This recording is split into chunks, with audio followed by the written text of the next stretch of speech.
can tell you right now that none of us are going to be full on watching it because we're going to be watching some college football. I think so, right? Who plays Friday? Is Friday Indiana, Oregon? I think so. Yeah. And Thursday is Miami, Ole Miss. Yep. But let's recap real quick. Let's go through the games. If you remember, if you were intoxicated for some of these, especially this first one, I get it. Totally get it. Right? Ball was dropping. You're probably out on the town doing what you're doing. I'm not judging. I was at work. I was with my lady, so I understand. I made a very dumb move. I drank a Four Loko. Oh, I remember. Oh, dear God. What are you, 19? Nope, she double dog dared me. So I was like, all right. Well, you only do it if they triple dog dare you, okay? Well, she kind of pulled the no Yeah. ball. She went no She balls, already and does. I had to. At that point, like, your lady pulls out no balls. It's like, all right, fuck. Well, I got to do it now. That's where you just. Well, No, that's when you where say you drop- sucked on him, so I do have balls. Oh Yeah, man. I didn't know Mountain Dew had their own alcohol now. I didn't know Oh that. yeah, that's pretty fire. It's been they've had it for a while. You're talking to a guy who doesn't drink very often, much less go out to Oh, get alcohol. Sorry. So I figured since you were a Mountain Dew connoisseur, you would know about that. I had no idea. I mean, I saw it. I was oh, like, I was getting whoa. I'm an enthusiast, so Yeah, fair enough. I'll have to give it a try one of these times, but I was shocked. Good for them. If y'all said it's fire, I definitely believe Chance's review on alcohol, so I will definitely have to give it a try. well, I like pretty much about anything. So Fair enough. All right. I say with grains of salt. New Year's Eve, Miami stuns Ohio State. Another tough interception. I believe was a pick six, right? That was a pick six in the first half. Yeah. It definitely seemed like offensive line couldn't hold up and was out physical that entire game.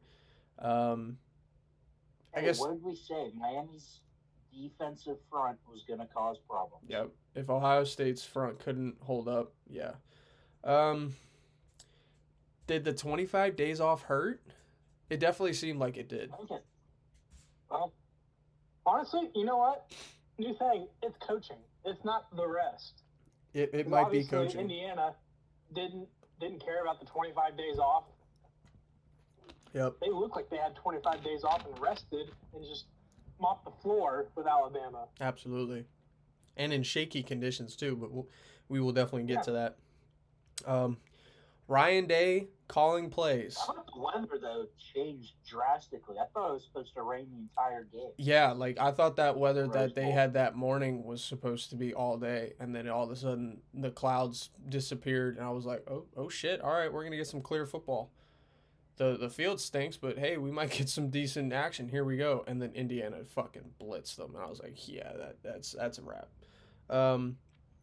What I didn't expect though was Ryan Day calling plays. Did not expect that to happen. Didn't foresee that. Oh, he's tried it before, and it has been shaky. Yeah, that's the reason he gave it up was because of how shaky it was, and I think it definitely was shaky during. But Julian Sand was not at his best either. But I think the main thing though that Ohio State couldn't get away with the entire year, when the offense can't get going, you can't always rely on the defense to go out there and do the job.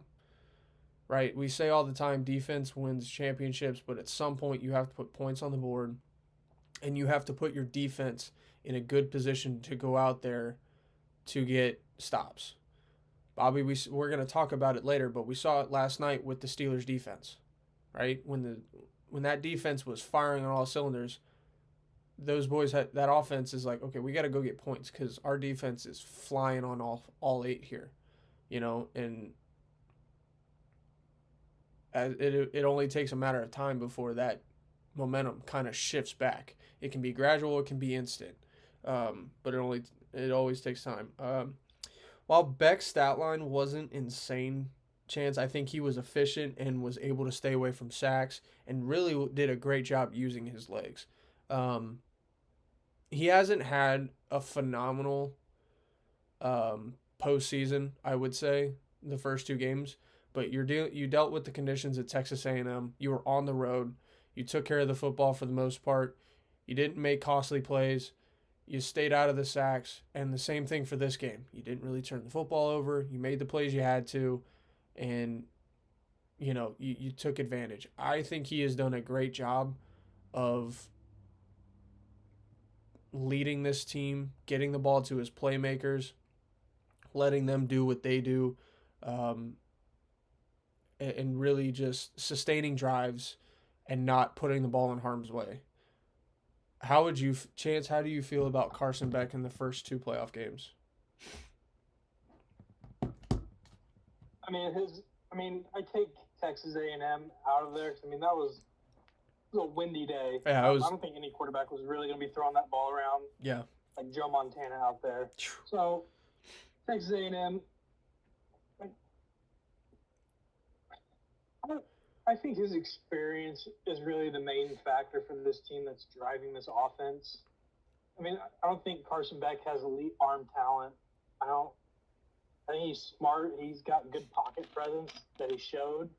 And the two things that I've noticed, especially Mendoza and Beck, as compared to some of these younger quarterbacks that we see in Dante Moore, saw in Julian Sayin, and maybe Trinidad, but he's played a lot. But out of those two quarterbacks out of the four that are left, they climb up in the pocket when they feel pressure. We saw Sayin go backwards. He had 5 sacks for like 45 yards. Mm-hmm. So those immediate drive killers. Dante Moore against Texas Tech, while the offense struggled, defense really showed out against a non-existent quarterback team. Yep. Dante Moore goes backwards a lot to avoid a sack. Mm-hmm. And that's something that Mendoza and Beck just don't do because of the experience and, I guess, the pocket presence as well. So, yeah, I think just the experience, and I think more teams are going to go this route a lot more. Mm-hmm. Indiana already in the portal, got that TCU quarterback. Yep. Going to be a senior next year. So they have their QB for next year. So I think the older quarterbacks are the way to go, especially in the portal.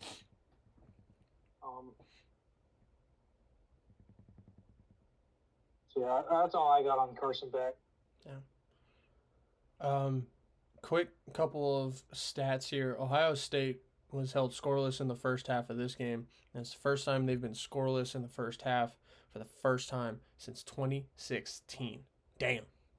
That's a long... This is the first time they've trailed by 14 points. Yeah. In forever. In so long. I think the biggest player of this game, other than Miami's defense, was Fletcher Jr. I think he made the big difference. 19 carries for 90 yards against that defense is pretty great.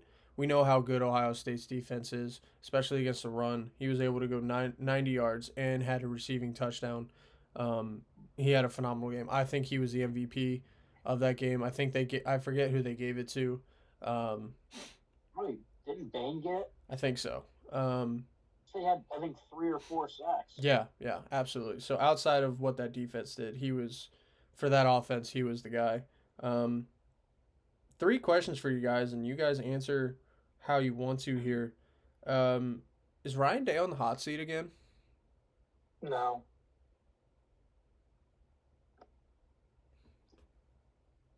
Bobby, do you agree with Chance?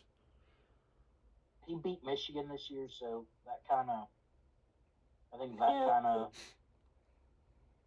Too, you lose your play caller. Yeah. Because of the college calendar and how it's set up. Brian Hartline left. Yep. So, maybe that, but honestly, I think just a young team, especially at quarterback. Yep.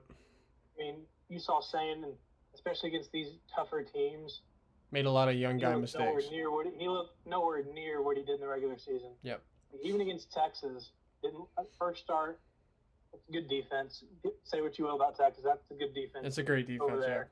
Yeah, I mean, to me, they were one of the best teams of the second half of the season. Mm-hmm. Yeah, and then okay, Michigan team was in shambles, but still, Indiana against seems like an elite defense now. Couldn't do anything. I think Ohio State really just has to rebuild at the offensive line. Yeah. I would call Indiana an elite defense chance. Yeah. I think I would too. I mean, they've been solid all year, especially now. I mean, they've had some competition now, and then they've blitzed everyone. Okay, let's say this. You take away Indiana's logo off this resume so far. You put an Alabama, you put a Georgia, put an Ohio State logo on that resume. If they were to go 16-0, I mean, this would be one of the better teams that we've seen in the last decade. Yeah, absolutely. But people aren't going to give them the credit because of the logo.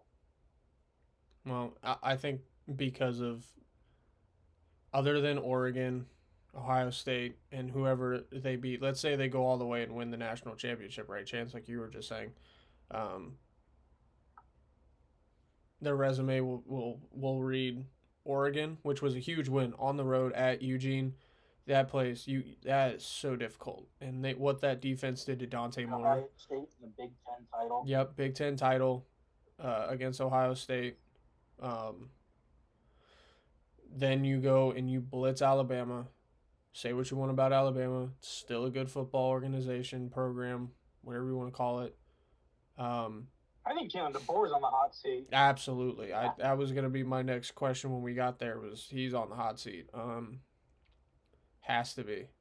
And now they're going. I think he's more in jeopardy than Ryan Day. Yeah, absolutely. So, I mean, I'll throw this question out here after this. If Ole Miss goes on to the national championship game and LSU does not make the playoff next year, I'd put Lane Kiffin back on the hot seat. I mean, you have to, especially if you're LSU, like your team did that without you, and you come in here and we're not even a playoff team. Yikes. Yeah, ever since the playoff opened, they have not made it. Yeah, it's no bueno. And we'll get to that. We do have a conversation to talk about for sure. It's been talked about on a few channels, but I definitely want to get y'all's takes. But on to the next game. Good win for Miami. Congratulations. Moving on to the semifinals. Oregon blanked Texas Tech in a dominant defensive performance. Dante Moore wasn't great, but honestly didn't have to be. Texas Tech was sloppy. This was a team that had 25 days to prepare for one opponent, and they were not fucking ready to go. They were still sleeping at the hotels when this game started. Other than Indiana, all the teams that waited again lost. Yes. Yeah, we'll definitely. That's on coaching. Yeah, we'll definitely talk about that. I mean, Texas Tech's defense wasn't awful, right? They didn't give up a lot, but when your team turns the ball over 4 times, I think they had 10 penalties. 5 of them were false starts. Guys, we can't have false starts at a neutral site this late in the season. That can't happen. You got to know by now. I hate that we overlook a lot of times the false start penalties this late in the season. We are playoffs. You've had, especially in the neutral site. Exactly. And I get if it's on the road. You don't even do snap counts in football in college. No, you do the little whole clap thing, or someone taps your shoulder ready to go. Like, there should be no reason this late in the year for any false starts. That is your mental. You're not mentally there. You're not mentally in the game. That's on you. That's not on coaching. That's on you. Because you should have it down. Whether you have a snap count or not, you should have everything locked in. First couple weeks, okay, fine. Yeah, that shit's going to happen, especially if you play a couple games on the road. Sure. But you work on that. You make adjustments. 15 weeks in, you should have it down. So there should be no excuses for false starts. But yeah, all 3 phases, Texas Tech was sloppy. Um, and I will say this, and we'll get to it. If Oregon plays like this against Indiana, they're fucked. They did not play particularly well on offense. Dan Lanning needs to just go for the fucking points. We'll talk more about this when we get to the game, but holy shit. You are lucky Texas Tech laid an egg. Because if they had a sliver of offense, they would have beaten you out of the building. There was not even a question. Um, Chance, what were your thoughts on this game? I think this game speaks more to the volumes of the Big 12. Because Texas Tech did not play anybody out of conference. It was an all Big 12 schedule. And BYU, yeah, they were a good team this year. We saw what they did against Georgia Tech in a bowl game. Yep. Wasn't very impressive. And now we see what Texas Tech did against Oregon, an elite program in college football. And everybody was saying how good this quarterback was all year. This explosive offense. Well, Number 2 in the nation. He looked like Helen Keller out there. They did look like an FCS school. Schedule. Yeah. It was. They spent all their NIL money on defense though. That defense was elite. I don't put this loss on the defense because you can't give short fields to an Oregon team because eventually that offense is going to figure it out. Yep. Yeah. Yep. So I don't put this loss on the defense, but yeah, the old adage is defense wins championships. That might be true in the NFL. Mm-hmm. In college, I still think offense is king in college. Yep. Offensive efficiency will beat a good defense in college football, I think. Yeah. Bobby, Texas Tech went all out in the portal this year, got a whole bunch of seniors. They have 28 total seniors on this year's roster. That's a lot. Obviously, you can get eligibility or granted extra year of eligibility, but out of those 28, they're starters. Their quarterback, Behern Morton, D. Lyman, Lee Hunter, Quentin Joyner, Coy Aiken, Skylar Gill Howard, AJ McCarthy, Bryce Ramirez, all seniors, all probably moving on. I put in the group chat yesterday. They went and got a quarterback. Brandon Sorsby. So that's looking like he's no upgrade. Yeah, it's looking like he is the QB for their team next year. We'll see what else they do, but looks like they're going heavy in the portal again. That's going to be tough on Texas Tech's coach because he's got to put, if they go portal again, you're having to rebuild a whole new culture. You're going to, everything has to start over, and you don't have the same team. So you were extremely explosive this year, and your defense was great at run defense. Was really great, tops in the nation. You may not have that next year. That may not be available. You might have to run an option scheme that you didn't have to run this year. Your defense might stink at the run game, but is great at rushing the passer. You just don't know. You have no idea what you have next year when you sign these players. So it's really going to be interesting what Texas Tech does for their turnaround. This team's going to look very different next year. So I don't know. It's obviously too early to know what to expect from Texas Tech, but if they're going to have sustained success in the college football realm, they can't just go and recruit out of the portal. They need to develop, and they need to have guys who are there so that they have a sustained culture. Am I wrong in saying that? You guys can chime in at any point in time here. I don't think you are. But it just seems going to the portal over and over and over and over again. It's the same thing with Texas A&M, going to the portal over and over and over and over again. Well, Indiana's doing the same thing. And Indiana's doing the same thing. It just doesn't. I don't know how much success there has for long term. Like we look at Ohio State, they're around here every single year. Alabama, say what you want, they're still around here every single year. Georgia's around here every single year. Um, Miami's starting to come back to be around here every single year. I think Pitt is going to be around every single year. Notre Dame in the conversation all the time. Like we see these college teams that are in the conversations.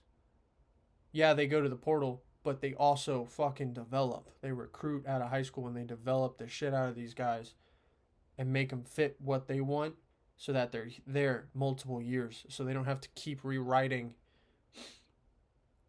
the culture and the standard every single year. The standard is the standard, and we're going to develop our talent to match it, not bring in guys, hope they mesh with the standard that we have and the culture that we have, and then boom. Because that's not always going to happen, especially now. So we'll see.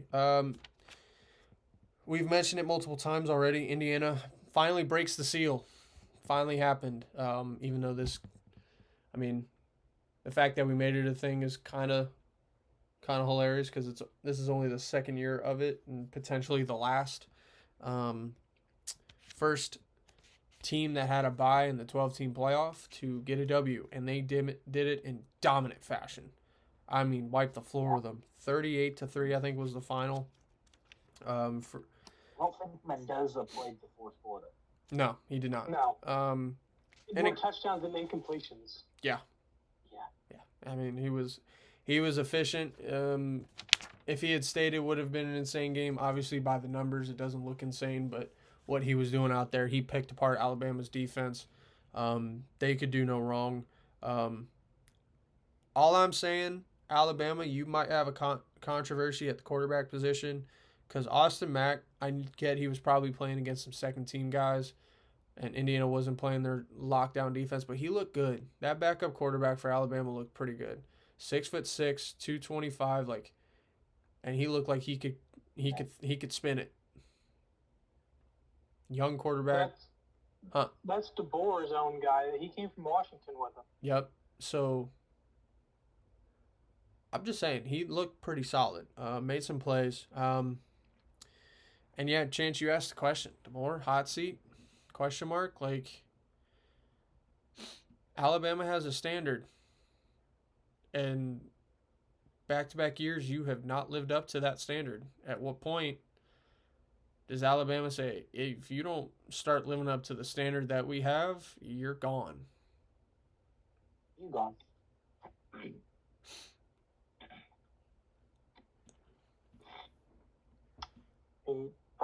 Next year will be the telling. I really think in a perfect world, Alabama doesn't make the playoff and he goes to Michigan. I think in the perfect world, for both parties considered, that's what should have happened. Yeah. I also think, and obviously the 4 team was the top 4 teams in the country. Obviously get in and you did the playoff. I think the 12 team, and if they go to 16 team playoff, is kind of beneficial because there's not a high chance we're going to see the same. Look at this year. Were any of these 4 in the Final Four a year ago? No. Bingo. So I think the playoff thing did its job. I think that's why the committee and the NCAA is like, hey, look, I know Indiana, none of the other. Oregon lost round 2. Mm-hmm. So other than Indiana, none of them even were in the playoff. I forgot Oregon lost in the race. It was the Final Four a year ago was Ohio State, Texas, Notre Dame, and State, Georgia. No, Georgia wasn't in the semis last year because we lost to you guys. They didn't Notre Dame Penn State. Penn State. Yeah, there you go. There we go. No. So those were the 4 a year ago in the semifinal, and this year it's Miami, Ole Miss, Oregon, and Indiana. Completely new 4, right? And I think that is kind of what the NCAA was looking for to make it harder and to make it not the same teams every fucking year, right? I think that's what they were trying to stop. We're Now, if they gonna could make see it less the same confusing, teams make the playoff every year. I think. yeah, to make it more challenging. Now, if they could make it make sense on how they put these teams in, that would also help.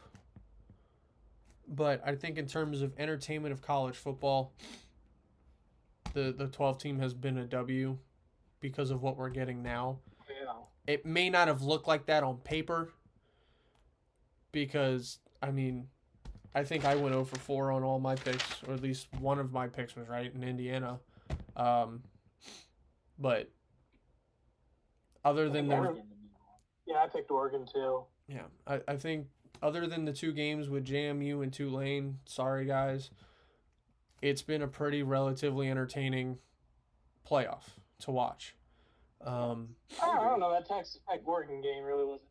It wasn't entertaining, but it definitely wasn't what we The expected. Indiana Bama game wasn't entertaining at all. I mean, I was entertained watching Really Alabama shit get their kicking. watching Alabama get their shit kicked in. It's pretty entertaining. Yeah, I more or less meant from the football perspective. Oh, okay, yeah. I was like, whoa. I was like, I don't know. I was entertained. I mean, it was great to watch Bama get their teeth kicked in. It was phenomenal. I was having the time of my life watching that. I was like, shit, hell yeah. All right, last game. Ole Miss had a phenomenal second half to overcome Georgia in another offensive kind of game. Probably the best game of uh, the quarterfinals. Um, back and forth, back and forth. Georgia up 21-12 going into half. And then Trinidad Chambliss, I mean, found another gear and just went nuts. And it's one of those gears that I don't care how good your defense is, it's hard to stop. He announced today he's going back. If they let him, yes, he has announced he's going back. If they let him, if not, I'm sure he'll probably enter the draft and he'll be back up somewhere. Targeting needs to be changed. Yeah, that targeting needs to be changed. How is somebody going to make a football play where he just lowers his shoulder, the helmets don't even touch, and you just decide, yeah, it's targeting? When a series ago, my quarterback takes a helmet right into the chest and chin while he's airborne throwing a football. The chest isn't targeting. Yeah, while he's defenseless throwing a football. But it's Or to a the spear. chest. Yeah, it was more of a spear. He did a WWE move. But one can't. There has to be a justification here because the other one wasn't targeting either. I thought the initial rolling of targeting was shots to the head to a defenseless player.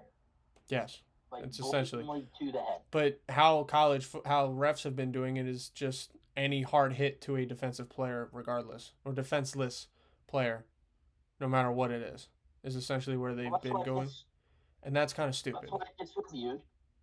Yeah, but anyway, it wasn't why we lost the game, but still, it was bullshit.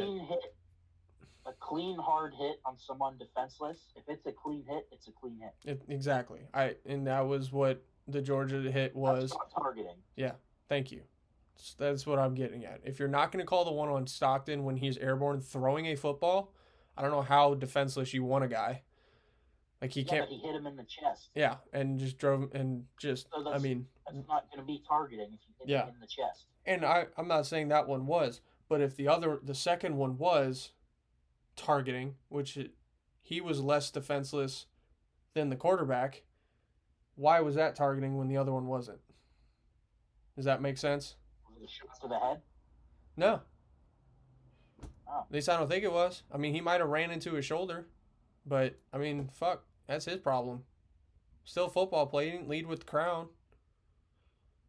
He just ran up and lowered his shoulder and made a play. It's football. This is football. I think the definition of targeting is changing every year because initially it was helmet to helmet was targeting. Yeah. Then they switched it to anything to the head. Mm-hmm. Now it's if you want to call it, call it. Yeah, and this is my thing. I get you want to protect these kids because they're like, some of them are like 19, 20 years old and have their whole life ahead of them. Like, I get it. But at the same time, like, you chose to play football. This is a grown man fucking sport, right? Can't take the heat, get out the fucking kitchen. Now, I get some calls are egregious. Lowering your crown, going head first, lawn darting yourself into somebody else's head. That okay. That's a bit egregious. We need to get that out of the game. But like lowering your shoulder, making a hit on somebody, come on. Can we grow up a little bit? We're not we're not 5 years old. We got pads on and everything. Like uh, I put it. I was If like, you're leading shoulder, that's the proper way to hit. yeah. He made a proper football hit and he got called for targeting. Come on. Let's figure it out. But anyway, the refs were fucking terrible for this game, and they were horrible on both sides. They were horrendous. Big Ten, I don't know what you're doing with your referees, but golly, they fucking stink. Usually the ACC crews are the horrible ones. Yeah, this Big Ten crew fucking sucked. The targeting, no call, then a call. Which one was, which one wasn't. Be consistent. Multiple missed holding calls. One cost Georgia a touchdown. Big miss face mask call on Georgia. Um, it happened. Our Georgia player got a hold of Ole Miss face mask, and I was even sitting there, and I was like, "Yep, we got away with that one." Like it was clear as day. Two refs looking right at it, no flag, and it ended up forcing them to punt. Gave Georgia a chance.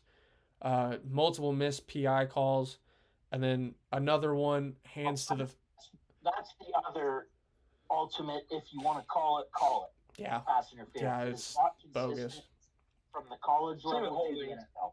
Yeah, and then multiple missed hands to the face. Shit. Watching the Steelers game last night, there could have been a holding call every fucking play of the game. Mm-hmm. Yeah, I bet you miss that with TJ every fucking drive, huh? What? Him not getting any holding calls. I mean, I'm used to it. Yeah. Now. But multiple missed hands to the face on one of the plays. Dude's helmet comes off. Guys, helmets don't just come off of players. That's kind of hard not to call. Yeah. Helmet comes off. This isn't like I know. Sometimes in baseball, when the guys are running around the base, the helmet flies off, the hair is flowing, whatever. Not a chin strap. Yeah, helmets don't come off in football. You actually get fined if that happens. You actually get suspended if it happens. So helmets don't come off in football. Like it doesn't happen. So when a helmet does come off and you don't make a call, the fuck are you doing? Yeah. The helmet had to come off somehow. Because odds are the dude didn't pull his own helmet off. Yeah, and then the replay just shows dude's palm just going directly up into the helmet, and we're all going, hello. You know, these refs were just terrible. And then that clown show. What was that at the end of the game? Come on, let's have some feel. Nothing Georgia was going to do was going to win that game. I don't care. You have miracles or... You never know, man. There have been stranger things that have happened in sports. I agree, but at that point, it was just like, whatever, let them have it. Fucking let's get out of here. Like, that was a fucking clown show, whatever that was. That was an absolute clown show. The whole reffing deal was a clown show. They should not have any of these games. That crew, go home. Go back to your lives. Go. What you did. Yeah. Go learn how to ref. Now, I don't believe the refs were the reason we lost that game. At all. That is not what I'm saying. I am pointing out the refs were fucking garbage. And that can't happen in big time games in the playoffs. Because if those are the best that we have for the playoffs, we're in trouble. It definitely looked like Gunnar Stockton was playing with a concussion. It definitely looked like he was playing with something was going on. He was two on your team? I don't know. Well, apparently not, because he didn't frizzle up and just freeze. there was a couple times I was watching, he was slow to get up, and I'm going, something's not right here. And I know he was taking a bunch of hits. He took a bunch of hits in that game. Um, but he lined up under center under the wrong guy, where Nate Frazier had to come I up didn't and notice grab him. that. And yeah, there's a camera angle of Frazier running up as Stockton's looking at the defense doing whatever, not paying attention. And Frazier's like, "Hey, buddy, one over." Like, huh, and just Trying to throw him off. I guess, but some of the plays he was making too, just it was like something wasn't right. He wasn't healthy. He was definitely playing through something. Hopefully he gets better. He also wasn't trusting his arm. Oh my god. He was holding on to the ball. I think I counted average 4.5, 5 seconds when he would drop back. Listen, I know If in sometimes Madden, they're that long, they get open. yeah, You can't cover everybody forever. exactly. But he wouldn't throw it, and then he would just take off running, or he would get sacked. And I'm just going, dude. At some point, you gotta release the ball. And he had a ton of guys open all the time, and it's just like fuck. And that's why I thought he had a concussion, because I was like, there's no way he just lost that much confidence in throwing the football. It's not like he threw an interception. Like, it's not like he was trash throwing the ball. Say concussion. It's a C word. Yeah, According to Fad. just he was You definitely write your concussed. name on your arm so you don't forget. Yep. Bobo needs to go bye-bye. I'm tired of this shit. Who? Mike Bobo, our play caller, our offensive coordinator. Oh. He needs to like, go no, bye-bye. You guys had a monkey on the team. Nope. Yeah. No, his son plays center for our team. Well, He's actually really good. His kid's really good center. He's gonna go to the NFL. He's a damn good center. He's always been a suspect play caller in my mind. You Where like to it's run like, the ball behind the center a lot.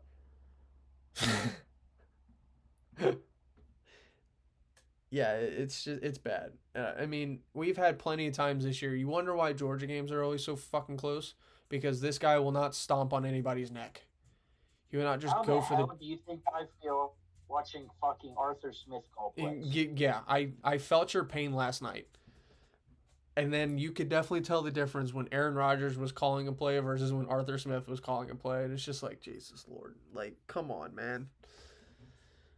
It's just like, they go conservative, they leave the door open, and what happened last night happened. The defense looked like I was watching a Green Bay's Packers defense. Our corners look like shit.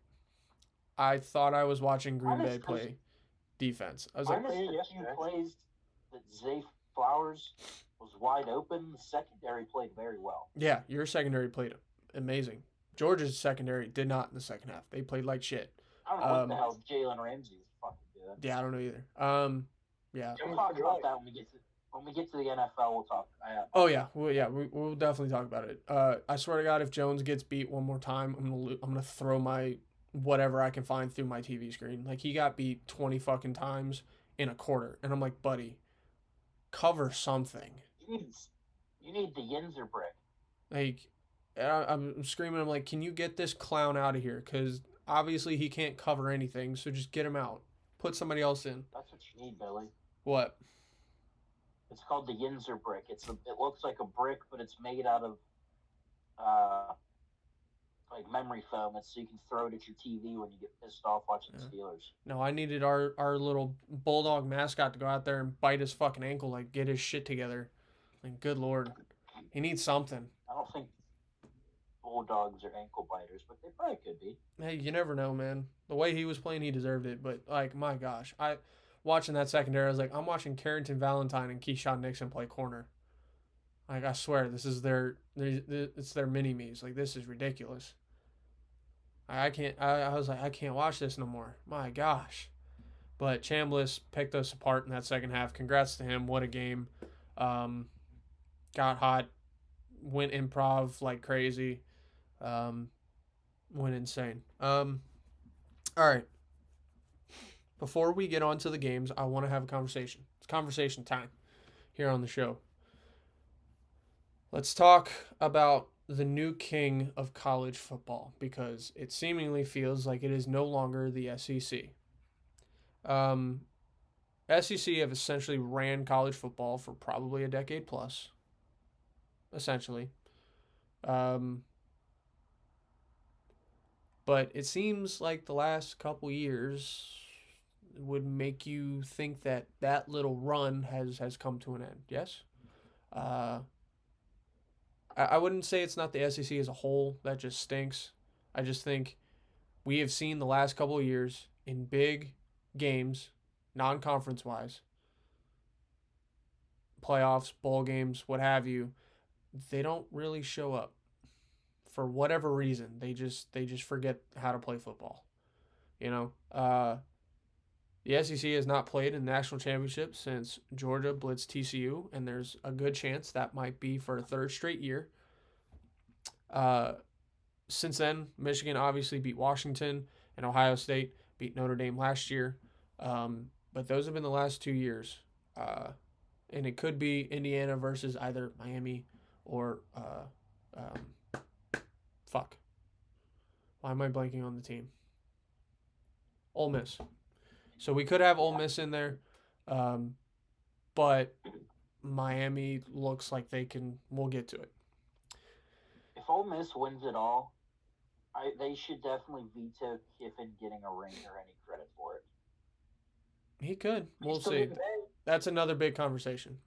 So this year the SEC posted Georgia, Ole Miss, Texas A&M, and Alabama, 4 teams in the conference.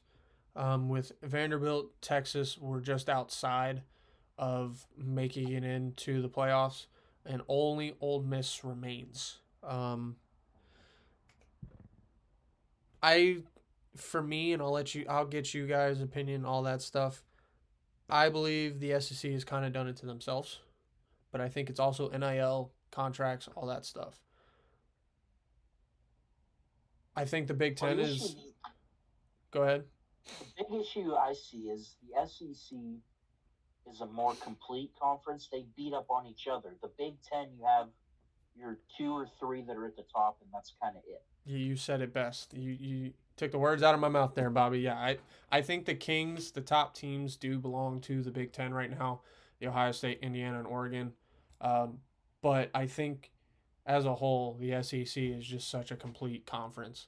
It is a gauntlet every single year to go through that conference. It's going to be a gauntlet next year to go through that. But I think in terms of, the gap between the top teams and the bottom teams has shrunk in the SEC, right? Like we watched I agree. South Carolina almost took down Alabama. Auburn almost beat Alabama. Auburn almost beat us. Like South Carolina was up 31-3 against Texas A&M on the road, and then Texas A&M came all the way back to beat them. Like Florida almost beat us. LSU almost beat Alabama. Like there were so many good games. It is the most competitive conference in the country. I don't think it's the king of it because obviously a team has to step up and we have to get to that level again. But I think it's the most complete competitive conference that there is. And I think it's one of the best conferences if you want to go to the NFL. Boom, there you go. But I also think they've disappointed and underperformed, especially this year. You have South Carolina with an NFL-ready quarterback and a great young core of wide receivers, 4 wins. Auburn, you have a renewed roster that was slated to go on this nice run. You were saying, look, 10 wins. That was the expectation. You got 5 wins, and your head coach is fired, and half your team's leaving to the portal already. Florida, preseason 15th in the nation. Had people on this show saying, look out, Florida's going to be a juggernaut. 5 wins. That's just me. 4 wins, head coach fired. And I think DJ's out. I don't know if he's in the portal now. He may or may not be. He is. LSU, another top 15 preseason, was in the top 15 for the first month or two. 7 wins, head coach fired. right? They do bring in Also, I mean, Lane Kiffin, but I mean, and also Nussmeyer, Nussmeier did play hurt for a good bit of he the year. did, and he was the Heisman. He was another Heisman favorite, nowhere to be found. Uh, Texas was supposed to be a little bit better, but I think they were a little bit of overhyped from where they actually are. I think they had a good season. Still one of the more. I think Texas is going to be good next year. Yeah, Texas looks like they're going to have the same hype they had this year, but I think it has more merit attached to it. And Tennessee was supposed to run the table. That's all I was hearing in the SEC talks. Tennessee looks like they're going to run the table. They're the wild card team to make it into a playoff, and just another bland 8-win season for them. They're consistently average every single year. Doesn't matter who the quarterback is or not. So while I think we are the most competitive, we also fell short of the mark because the teams underperformed. Now teams are going to always underperform or overperform, right? I don't know if any of us had Vanderbilt going 10-2. I really don't know. I don't know if we thought Ole Miss was going to go on the run they have. Uh, I think we expected Alabama to kind of be where they are, and I don't know if we saw Texas A&M being so a top 10 team in the country. So, but again, we posted four teams, one's left, and again we did it to ourselves because two SEC teams had to play each other. So, what are you gonna do? Bobby, do you have anything to add to that? What are your thoughts on the era of the SEC dominant run, uh, I guess, college football being run off the SEC? I think it's just. I don't think they are. I still think that's the toughest conference to play in. Like I don't think that changed. It just goes back to week in and week out. Those teams have to beat up on each other. Yeah. You like every week in the SEC, you don't get an easy if you're in the Big Ten, like if you go play Purdue. Yeah. Or you go play just games like that. Mm-hmm. Like the Big Ten, every week you're like, this is going to be a scratch and claw win. We have to scratch and claw to win this game. Yeah. Chance, what are your thoughts on the SEC?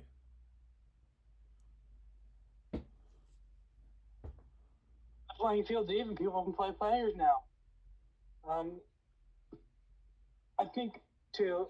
I'm saying that as a joke. I mean, I'm sure the SEC was paying players under the table. Oh, Who yeah. really knows? We'll I never mean, know. the former LSU coach was coming out talking about what he was doing to try to get players to come over. Like, Yeah. So yeah. I'm sure Big Ten teams. I'm sure Big Ten teams did it too. I think Like, everybody did it.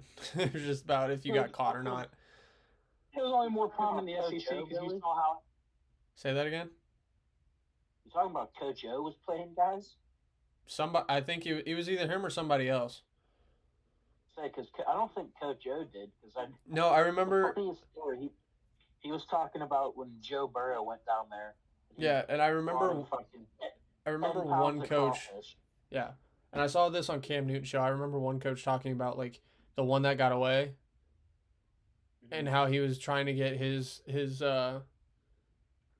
I think it was Adrian Peterson or something like that. Like his dad was behind bars at the time, and he was trying to get him moved to another prison so that he could watch his son play football. Because that was the reason his son didn't want to go to the school, was because his dad couldn't watch him play. And then Cam was like, if coaches are willing to go to the government to try and get a player, what else were they willing to do? That's true. So that right there told me, yeah, you can't tell me coaches weren't doing some out of the box shit to try and get their players there. But now that it's out in the open, everyone gets paid, like Chance said, it's even the playing field. I think more and more. I think every single year we're gonna even the playing field a little bit more. And here's the thing too, like these SEC schools and where they are located down in the South, some of them don't have the NIL like things that they can do. It's mainly like dealerships. Yeah. Car dealerships, hey, we'll give you this, that, and the other. There's a lot of those down there. Like, I use Notre Dame for example. It's a terrible example, but the alumni out of Notre Dame are fucking CEOs. Mm-hmm.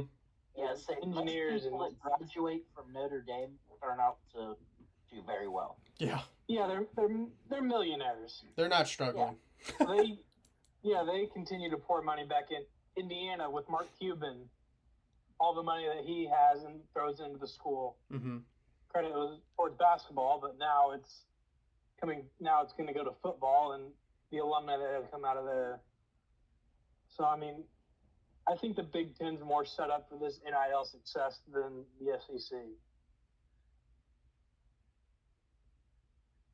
But now that unfortunately, it doesn't seem like the NFL players from the SEC really care about donating back to their school. No. And that's really all the SEC is known for is professional athletes. It's not known for these big time, like entrepreneurs starting their own businesses and giving back to the university. Yeah, like I'm not seeing a top neurosurgeon. Yeah, I'm not seeing like a top neurosurgeon coming out of Alabama or something. Like, no, that's not why you go to Alabama. Vanderbilt, you see a lot of that. Yeah, Vanderbilt. Yeah, Vanderbilt's an exception. I mean, you do see it, but it's not as much. Like, it's not as common, or well known, I guess I should say. But yeah, definitely now that you're able to kind of pay players straight out from the school, it's like, well, why don't I go to this place? Why don't I go to Missouri or to Vanderbilt or any school I want to go to now? Because now they're just going to pay me. I don't have to go look for, hey, if I go to this school, will Toyota have my own Toyota-thon? Like, no, I don't have to worry about that. I don't have to worry about Dodge giving me, a picture on the truck month poster. Yeah, like, can you put my face next to Jordan Love's? That'd be great.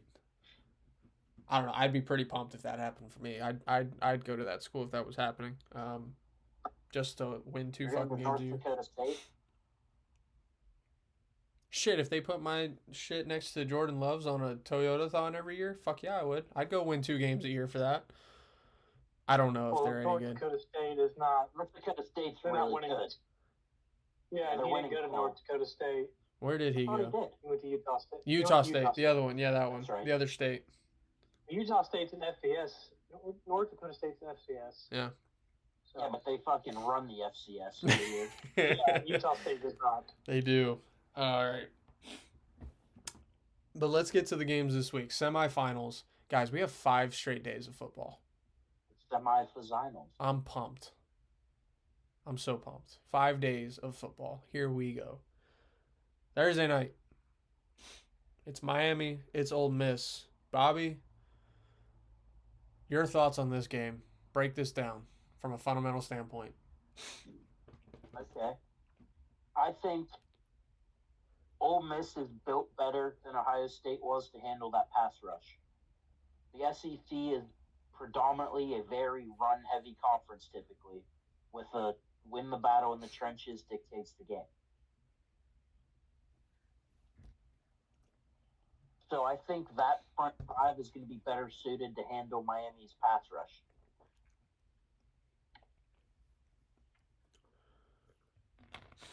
Which Miami loves to do. Yes, as was obvious. But I also think that, yes, Ohio State's defense was phenomenal, but Ole Miss's defense is bigger.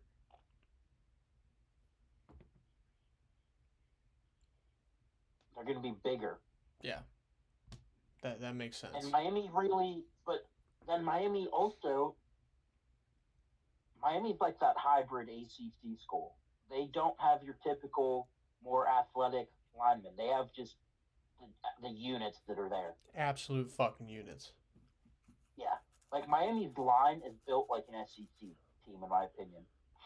It's as close as an SEC team as you're probably going to get outside of the SEC that I've seen this year. This is going to be I think this is going to be a game that's won or lost in the trenches. Skill positions, I think both are matched up fairly well. I do think I give Miami the edge. I forget his first name, but Bain is the best pass rusher in college football. If not, yeah, one of if not the best. Yeah, he's insane. I think the game, in my opinion, is going to be won on the offense and defensive line, both ways. Miami isn't going to be as run heavy as Ole Miss. Miami is going to be more kind of flashy plays, in my opinion. I think if Ole Miss can run the ball just down their throats, that's going to dictate the game. Mm-hmm. It's going to be you can't stop this. We're just going to keep doing it. But if Miami can stop the run, you're kind of going to put Ole Miss a little bit out of their comfort zone.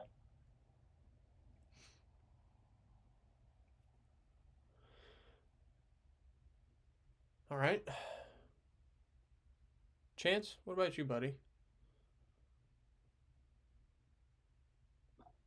I don't.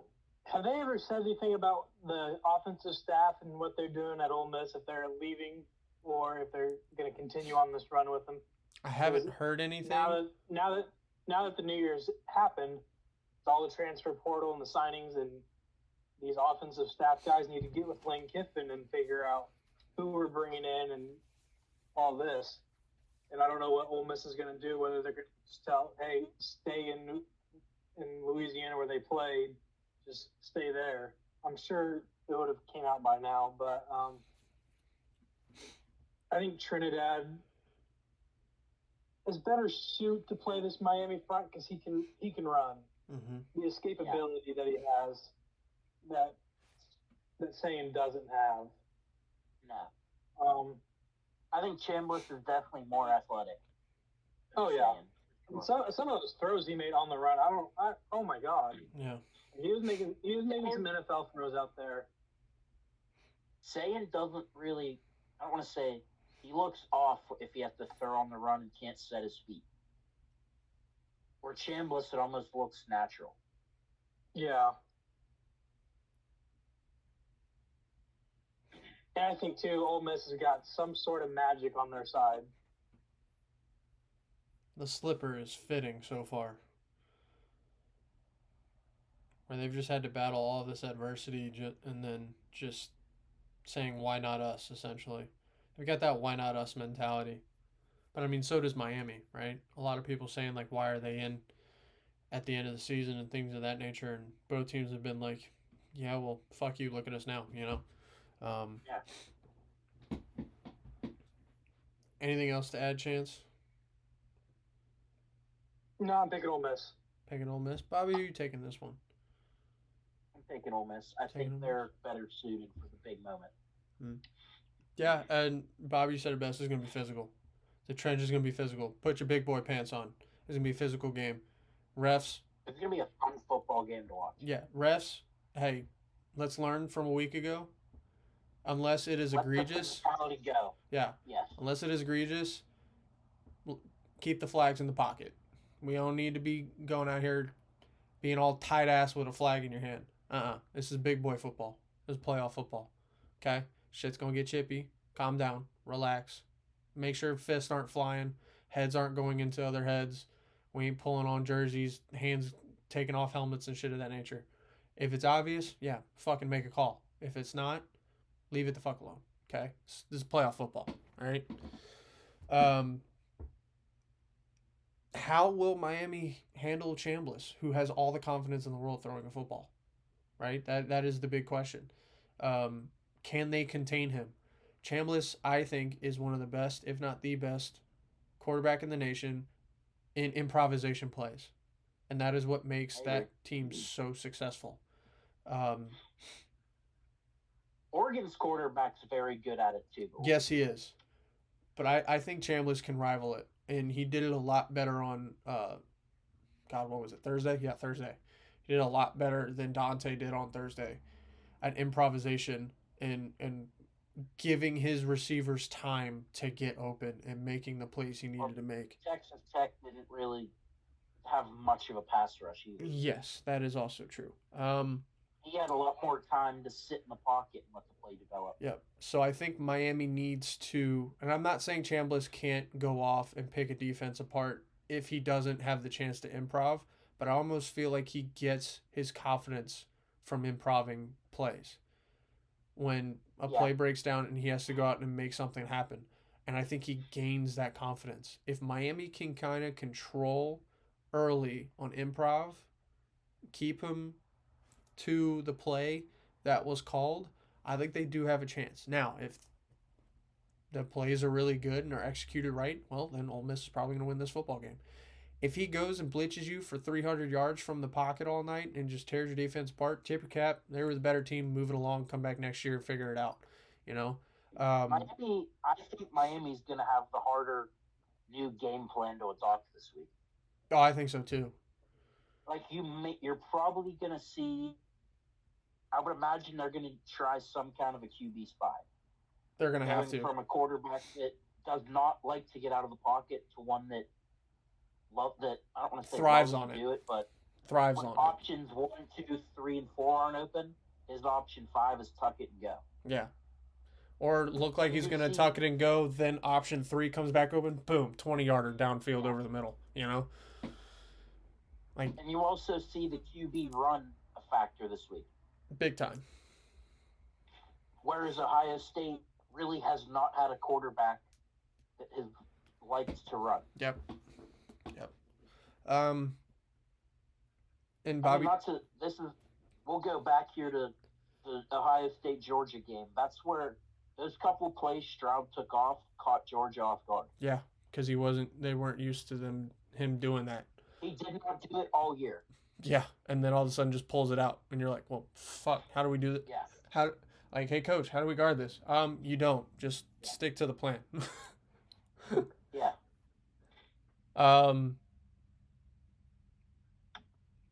Lacey's is gonna have to replicate the game he had against Georgia. Who knows what his shoulder is gonna be like? He did have that left shoulder injury. He still has that left shoulder injury. It did cause a fumble, but at the end of the day, didn't cost them obviously because they won, had the 2 touchdowns. Yeah, but this is possibly the game. This is one of the biggest games of his life. Yep. Playing. Yeah. Now he needs to go easy on the belt to ass stuff. Yeah. Because that was a little brother. You didn't go belt to ass. Yes, you had a good couple touchdowns, but you had to do it in a comeback effort. Relax. Belt to ass was Indiana. Yeah, belt to, yeah. Let's relax. Now, if you're up by 20 against Miami and you break out the Sally, yeah, go ahead.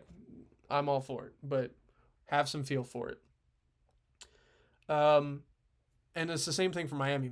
Miami needs to get Fletcher going again, but not in the sense of Fletcher needs to go have 2 touchdowns, 150 yards. If they do get that, fucking great. That's a great night because then they're able to control the ball.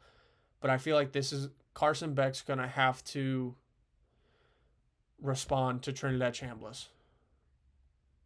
This might be if they don't contain Chambliss and he's able to do what he did in the second half against Georgia last week.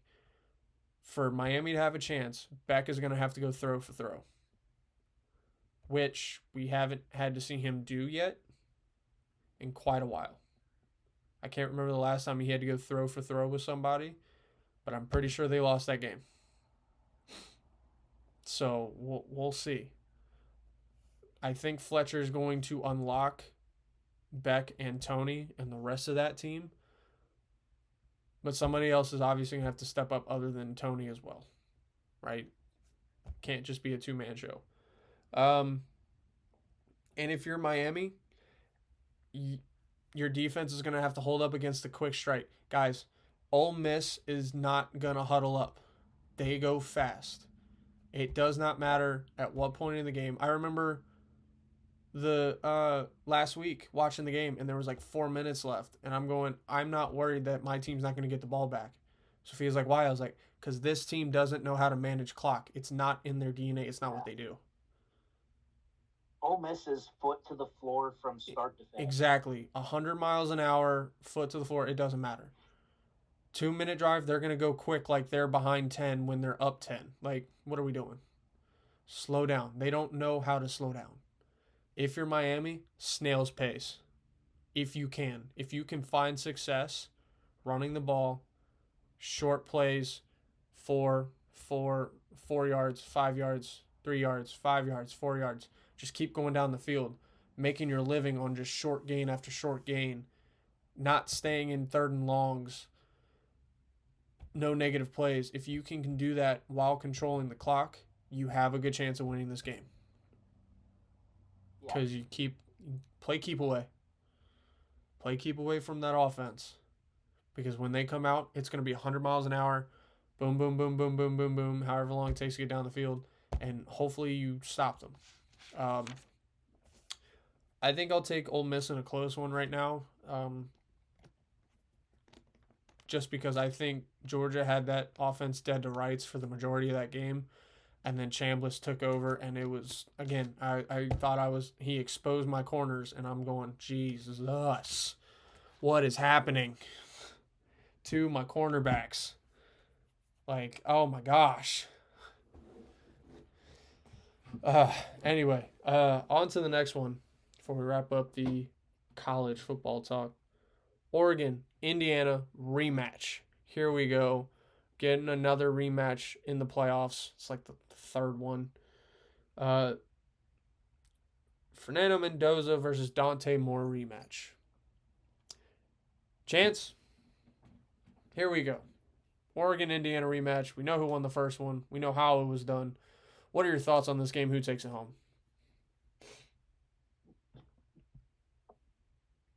I want to say Indiana, but I don't know. Both these teams are super well coached. Like, it was easy last week because I trust Kurt Cignetti more than I trust Kalen DeBoer. Kalen DeBoer has proven all year that his team is super inconsistent, and you just don't know what team you're getting. At least with Indiana, you know what you're going to get. Mm-hmm. Dan Lanning is a master at manipulating words and getting his team ready for. He could get that team ready to run through a brick wall for a high school team if he had to. Oh, yeah. So I think Oregon's defense is riding high off that performance that they had against Texas Tech.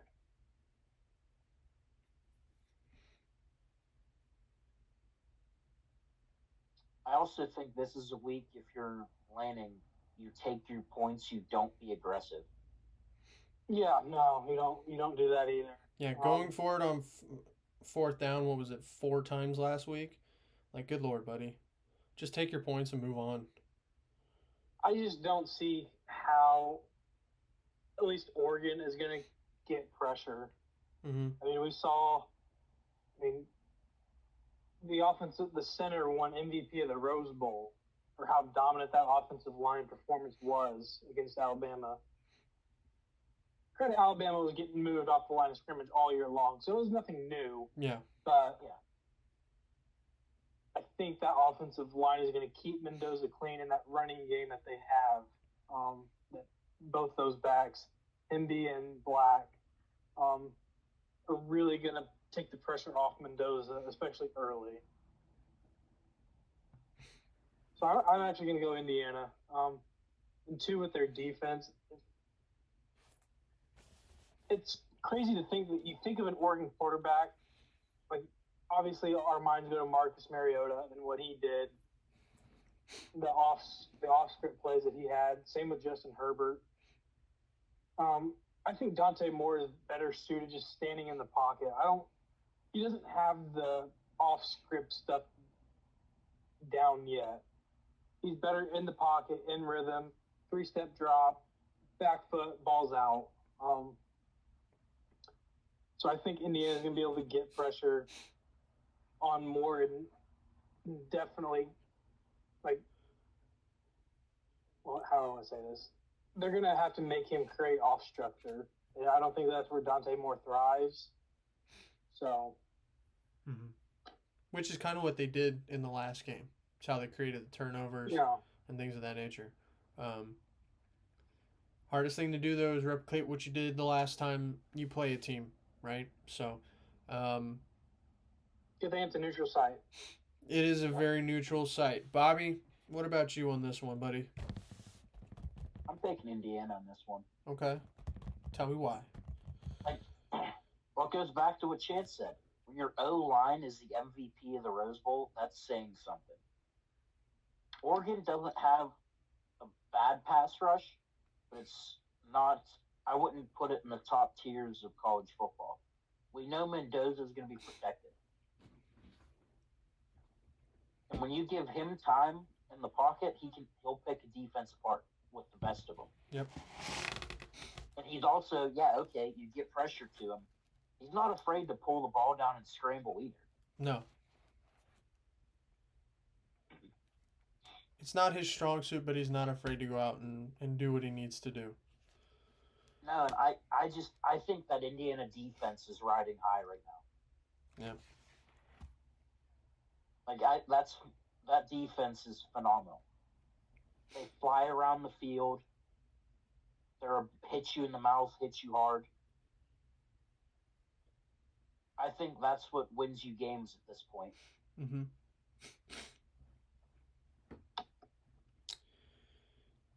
I think right now I'm going to stick to Indiana. I think it'll be a close game again. I think Oregon will have ironed out what they need to have ironed out to play this team and to compete at a high level against them once again. If Oregon does play like this game is going to be watching like a chess match. Yeah, right. It's going to come down to coaching. Who outcoaches who? I will say if Oregon plays like they did a week ago, they're in a heap of trouble. They're in a heap of trouble. You cannot do the things you did against Texas Tech and get away with it. Texas Tech looks sloppy. I would put $100 on it. Says Indiana does not look like Texas Tech. No, and just playing, they're going to be back in their groove. Yeah, so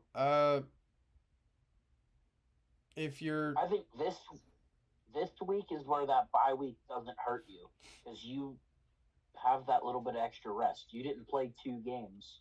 Nope. The past 2 weeks. Yep, exactly. But you're back into game speed and game rhythm. Yep. I think for Oregon to have success, no negative plays. Dante Moore, you can't take sacks. You gotta get rid of the football, man. Decisive throws. If you gotta go to your check down, go to your fucking check down. No negative plays. Don't run away from the play. Run through the play. Run forward, like Chance just said. What Carson Beck's really, really good at. Instead of going backwards, steps up in the pocket, right?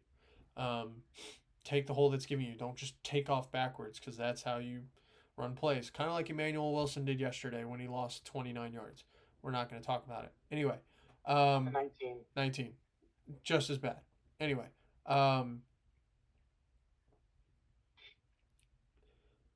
If you're Oregon, if you get the ball first, I think the big thing for Oregon, they are the most explosive offense in the country.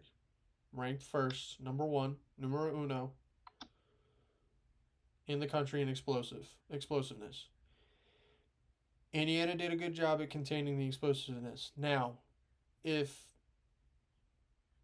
this is a close game going into the second half and Oregon finds a way to come out and get explosive, Indiana might be in some trouble. Because they haven't faced a very explosive offense all year. I don't think Alabama's an explosive offense. I know Ohio State's a good offense, but they weren't really explosive, right? Like 3 plays, 70 yards, here you go, like big chunk plays and things of that nature. I don't think they were like that. Oregon is like that, and you're not going to be able to contain that the entire game, I don't think. So if Oregon can get to it early, playmakers start getting chunk plays, who knows, right? There's always a chance. It's why we play the games, right? It's why they happen. You still got to go out there and execute. But for Oregon... Wait, it's not a simulation? No, it is not a simulation. No negative plays. take advantage of your chunk plays. If you do somehow force Fernando Mendoza into a mistake, make them pay for it. Very does not happen often. It doesn't happen often. If it does, make them pay for it. Take every advantage of it. This is a game where Indiana is not going to make many mistakes. It's not a team that makes many mistakes. Everyone does their job to the letter. But if it one slight opportunity that you have that someone makes a mistake, boom, you make them pay. There's no next time because they're few and far between. I'll get them next week. Yeah, we'll get them next week. Oh wait, next year. Yeah, right. Like the way Indiana is coached, the mistakes that are made usually aren't big mistakes, and the little mistakes they do make, minimize if they make a mistake. exactly, they're so few and far between. So if you're Oregon, you have to make that little mistake and enhance it and make them pay off that little mistake to where we're talking about it like, oh shit, I didn't even realize, wow, that little mistake just costed them 7 points. Whereas during the year, also Oregon, you can't prioritize that because that's how you get caught being a little too aggressive. Exactly. That's another thing. Dan Lanning, take your fucking points. Like Chance said, take your fucking points. Points, points, points. That's all you need to be worried about. Old MCD State being aggressive has not helped him when it comes to a big battle. Not one championship in that man's trophy cabinet right now. Not a one. And he's not even going to the playoffs this year. So what does that tell you? Take your points. Y'all almost lost last night off of doing that. We'll obviously get to that, but take your fucking points when they're there. Please. Just take your points. I'm taking Indiana right now, but if Oregon can find ways to generate explosive plays and take care of the football, not take many sacks, just kind of hold on for dear life here. Penn State already had a chance, and it took one hell of a fucking throw and catch to save them from that game being disastrous. So it can be done. It's just who's willing to do it.